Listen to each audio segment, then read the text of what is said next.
이 시간 하나님의 말씀 함께 보겠습니다. 동네 세매줄 성경 200페이지입니다. 사도행전 23장 11절 말씀입니다. 제가 봉독해 올리겠습니다. 거룩하신 하나님의 말씀입니다. 그날 밤에 주께서 바울 곁에 서서 이르시되 담대하라, 내가 예루살렘에서 나의 일을 증언한 것 같이 로마에서도 증언하여야 하리라 하시니라. 아멘.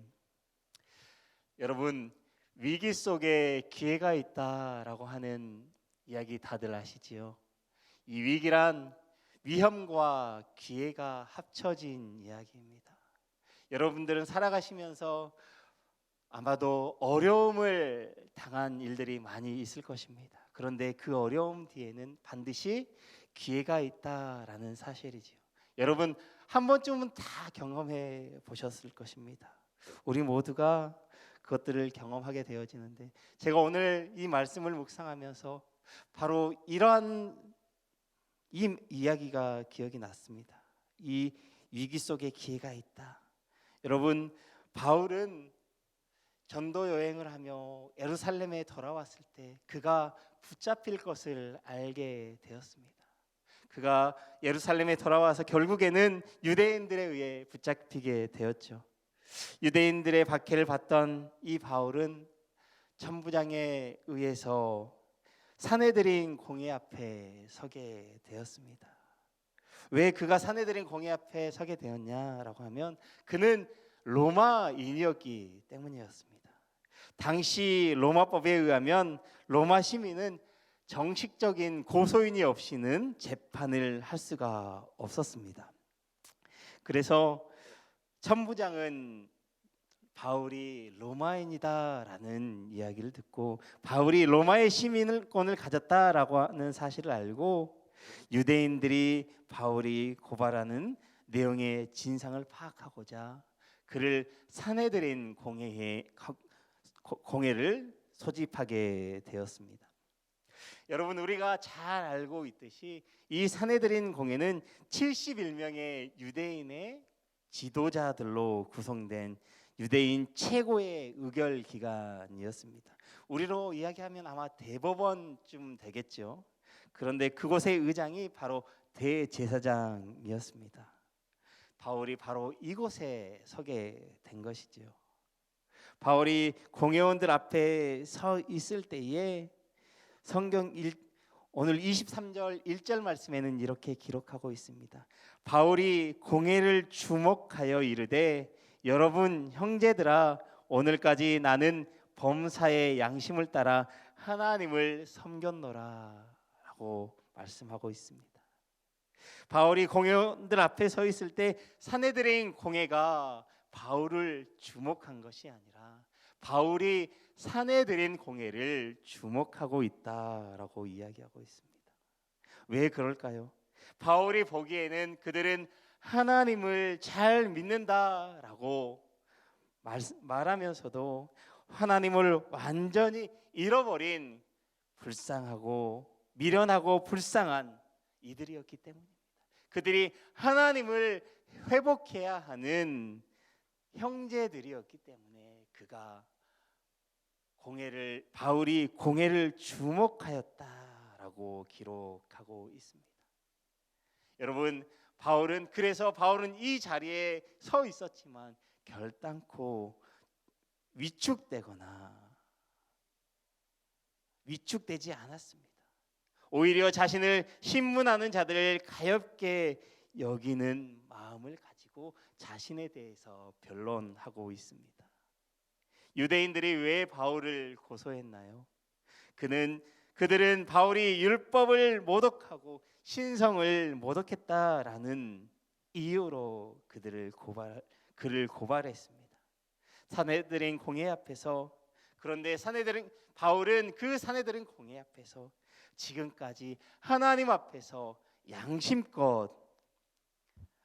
양심에 거리끼는 일을 단 한 번도 하지 않았다라고 고백하고 있습니다. 바울은 자신이 하나님의 백성으로서 그 의문을 다하였을 뿐 아니라 그 동시에 그 나라가 우리에게 요구하는 그 하나님의 원리대로 살아갔다라고 자신을 변호하고 있습니다. 여러분, 그렇습니다. 사울은 진실로 자신의 고백대로 양심에 따라 하나님을 섬기는, 하나님을 전하는 사명자였던 것을 우리는 너무나도 잘 알고 있습니다. 사랑하는 성도 여러분, 그런데 우리들도 이렇게 바울이 양심에 따라 하나님을 섬기며 전하며 살았던 것처럼 우리들도 그 양심에 따라, 신앙의 양심에 따라 우리에게 삶을 살아가야 될 줄 믿습니다.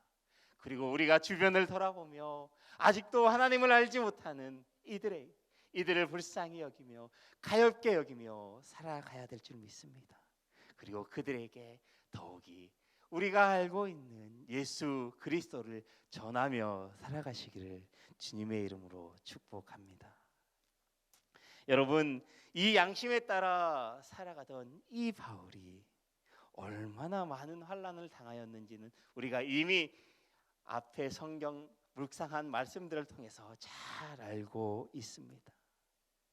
여러분, 우리가 말씀에서 보았듯이 바울은 예루살렘으로 돌아오면 잡힐 것을 이미 알고 있었습니다.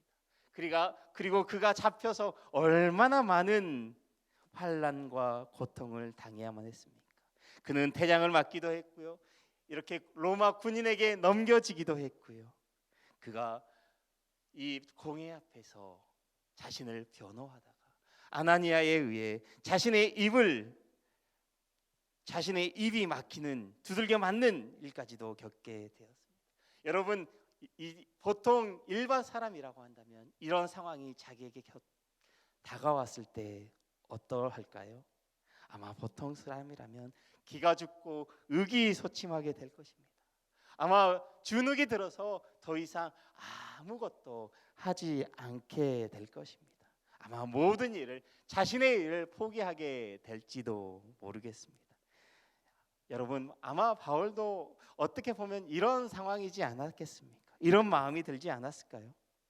자신이 그동안 부활하신 주님을 위하여 죽을 각오로 이렇게 나섰는데 주님께서 담메색에서 자신을 만나 주셨던 것처럼 자신이 어려운 상황 가운데 있을 때 짠 하고 나타나셔서 이 모든 것들을 해결해 주셨으면 좋았을 텐데 라고 생각하지 않았을까요?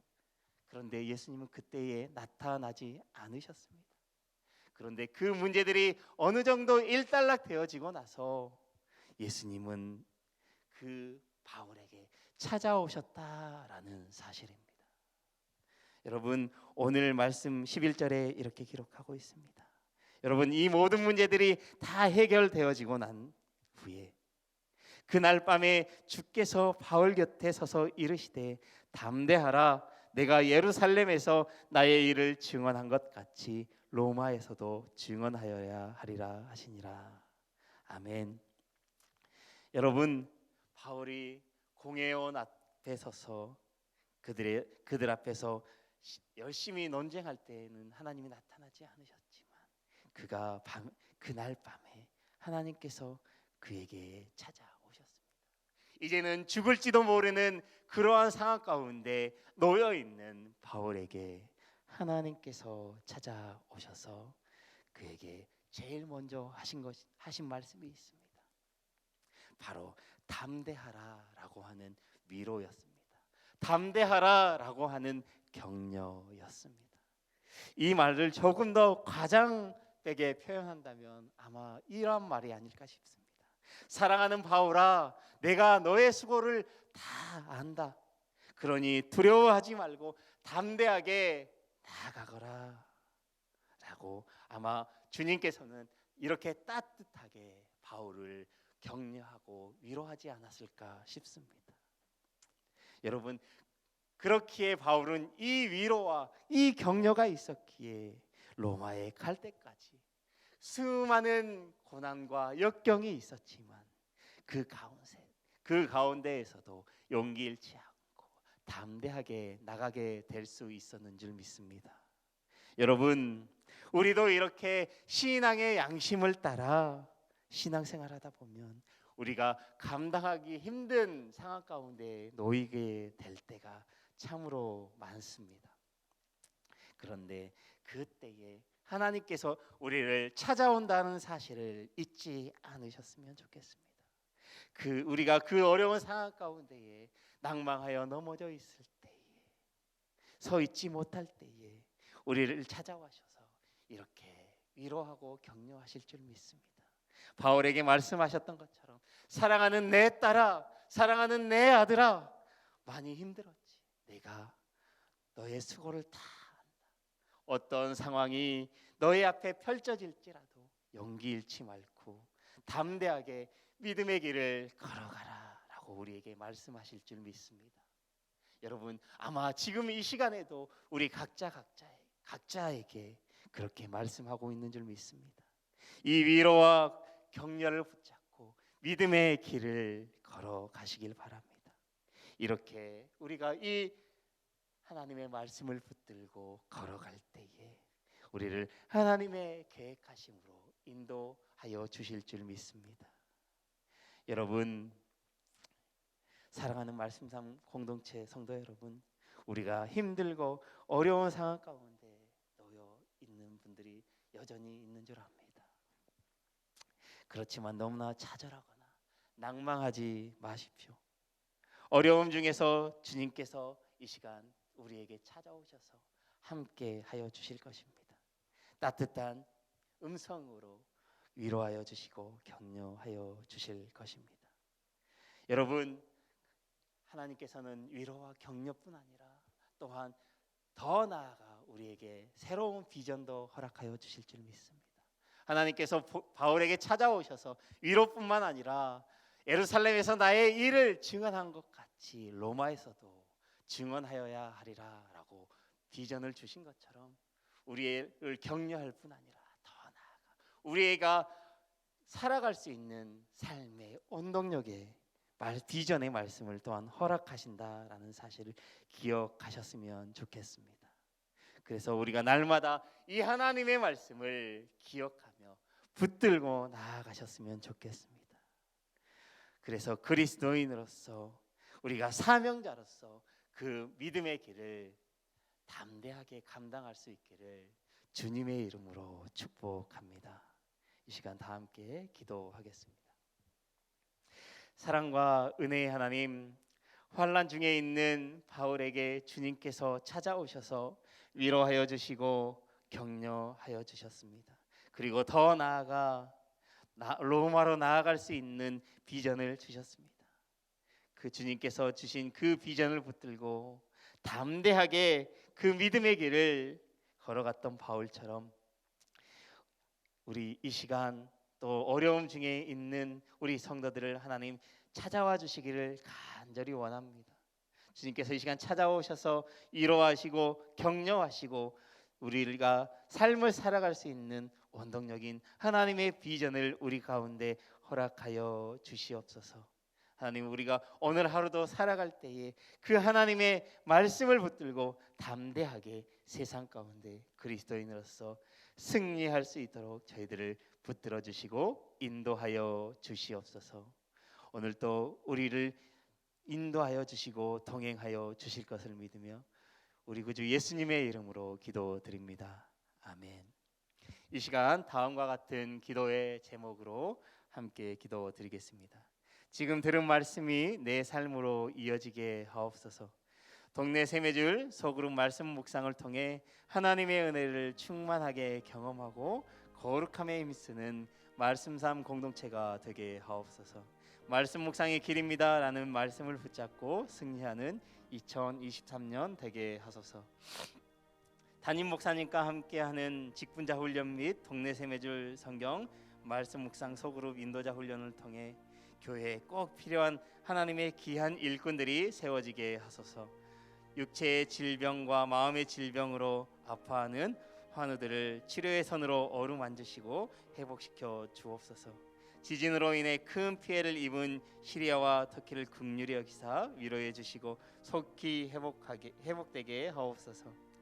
예수 그리스도의 십자가의 사랑과 부활의 은혜를 묵상하고 그 사랑을 나누고 선포하는 사순절 되게 하옵소서. 공동기도분의 기도 제목과 각자의 기도 제목을 따라 기도하시다가 삶의 자리로 나아가시겠습니다. 사랑과 은혜의 하나님 아버지, 이 시간 또 하나님 말씀을 사모하며 예배의 자리에 나왔습니다. 하나님, 오늘 들은 말씀을 하나님 마음 가운데 새기기로 합니다. 하나님, 위기 가운데 있는 하나님 우리 바울을 하나님께서 찾아오셨던 것처럼 하나님 어려운 상황 가운데 있는 우리 성도들을 이 시간 찾아와 주시기